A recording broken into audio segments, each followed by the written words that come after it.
So U.S. schools stocking up on AR rifles after Uvalde shooting. Weapons, okay.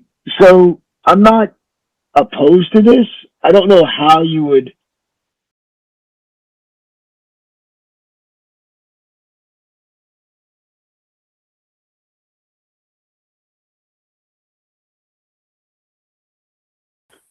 And this is in North Carolina. And if they're not going to do their job, which they're really there to respond. So what we say, I mean, this is what we do. It's like you're responsible for your own safety. Yep. You're responsible for your own protection. Cops get there, they've got a response time. It's just not, by the time they get there, it's like I said, it's like whatever the response time is, it's like that amount of time underwater.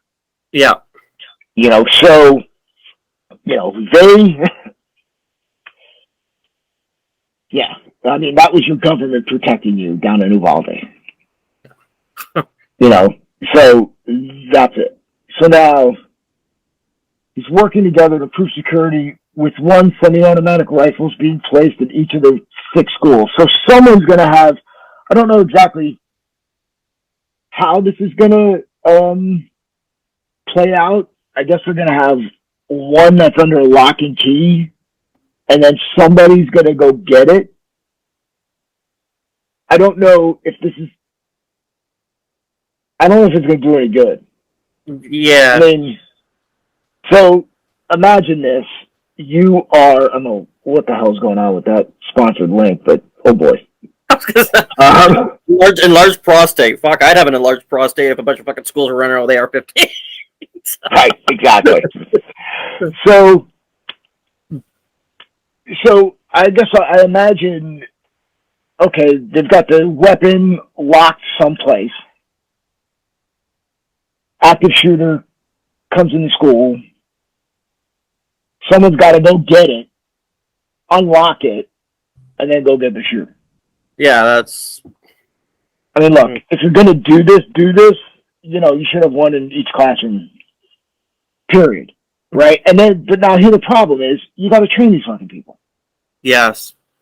Now there's one thing if you got a resource officer there, that's different. You've got a trained guy there with the proper weapon and armor that can respond. Yeah. That's different. So, now it's like, okay, it's locked up here, but I see this is happening, so I'll get the weapon and I'll go. Now you're changing, now your response time is like less than a minute, as opposed to 5 to 10 to 20, depending on where you are. So that, would work. So, but like we talked about in the last active shooter episode, I mean, you've got to have the schools. I said it was like a 7-point platform we talked about. One entrance in and out that's bulletproof during school hours. All doors and windows alarmed, just like you are in your house. And everyone, when they're in their house, they have stay and away on their alarms, right? So if you stay, that means there are no motion detectors going off in the house. You can walk around, but if you open a door or window, like you're sleeping at night, the alarm goes off. And a lot of the schools have this already. Cameras, right? I mean, there would be cameras everywhere. 1. 2 is like, and if you got like, kids going out for recess and things like that, that's a whole different, you'd have to get clearance, you'd have to punch in a code, take the kids out so you don't set the alarm off. And you need, an armed trained, person there, like an air marshal or someone that is specifically trained to do that job. Yes. Not a retired deputy dog cop, which could be, you get a stud, or chances are you're just getting some guy who wants to sit there and on top of this, he's already retired, dude. He's done. Give me the 18, please. They're our kids. Right? So, have that guy there. And like I said, rotate these guys every, year so they don't get, comfortable with the people that they're working with. They don't get complacent. New places, they're when you're new, you're sticking with the rules. Yeah. You're not really connected to anybody. Obviously, having body armor, the backpacks, with equipped with, they don't have to have firearms. They can have, pepper spray, bear spray. They can have, tourniquets and, C-locks for, rapid response to wounds. Allow kids to have their body armor, bulletproof backpacks or whatever with them. Just allow it. That's it.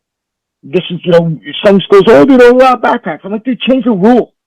Yeah. It's not a natural law defined by God. I'm like, go to your school board. I'm like, hey, look, I know you guys are doing your thing. My kid's got a bulletproof backpack. I want him to have it at his desk, period. I want you to tell me no, I can't do that. There's not a school board in the world that'll tell you no. And if they do, then you call them out and you go get the paper involved. So-and-so on the school board told me I can't have a bulletproof backpack. I can't let my kid take his bulletproof backpack. Why? Because the policy is no backpacks. So instead of changing the no backpack policy, we're going to just add that little bit of risk that my kid would get killed by an active shooter. Okay, that's what you're saying. Right? So, we got to start treating schools like airports. That's really what it comes down to. I mean, we could talk about how, listen, the gun control thing, whatever, man. They're going to be doing that till it's blue in the face. They're going to pass laws that are going to have zero effect on people, and all they're going to do is actually put more people who commit crimes with firearms. You're going to add more years on those sentences. And that's what happens. That's like when we, put, stiffer drug laws in place. It affects the people that are already, breaking the law. And, some of it gets unreasonable. I mean, we already have laws. Murder's illegal. That's it. Murder's illegal. Yeah. We have to, right? We have to make, we gotta make it more illegal. Right? I mean, you're never going to hold, the gun manufacturers accountable, because are you holding the automobile manufacturer accountable? Or if I stab you, am I holding the knife manufacturer accountable? Yeah. Right? I'm like, if I poison you, am I holding the poison manufacturer accountable? I don't know, man. I don't know. But, I mean, look, being proactive and shoring up the school, and I don't know where the firearm fits in the whole plan of the school security. I'm sure it must, it's a component, obviously a component in addition to. But again, people will say, well, what if a cop, sees you with the arm? I go, dude, you're going to be wet. Cops know they can tell big guys and bad guys. There's, again, look, yeah, when you're playing with dangerous toys, shit happens, right? People get shot, people get hurt, the whole thing. Yeah, it's a dangerous fucking situation.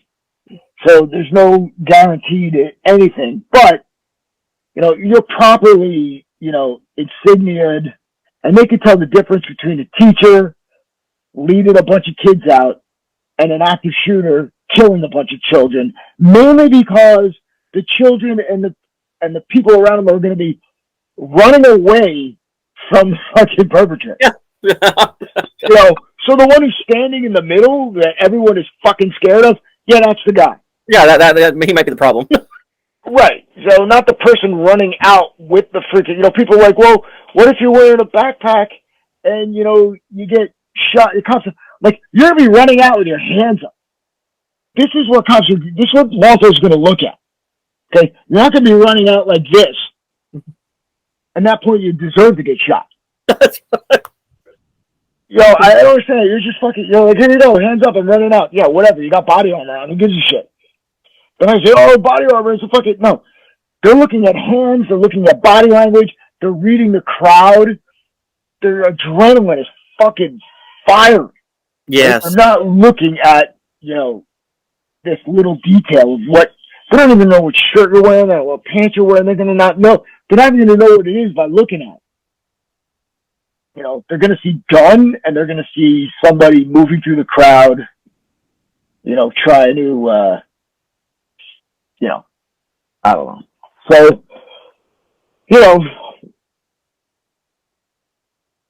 The world is fucked. The world is fucked. oh, yeah. Well, I mean, we need to adjust. Okay, we need to adjust, right? So this is the world we live in now. Then I remember, you know, when I was in college and high school, I mean, people thought we were going to die of AIDS, right? Everyone's like, "Oh, we're dying of AIDS." There's always something. I mean, look, we have to adjust. We have to make soft targets hard. You know, we have to take a little bit more accountability, more personal safety in our own hands. You know, increase our awareness. Yeah, and work with law enforcement, if you will, to keep your community safe. You know, it's just that's an armed citizen is a good person trained with a firearm is an asset, not a liability.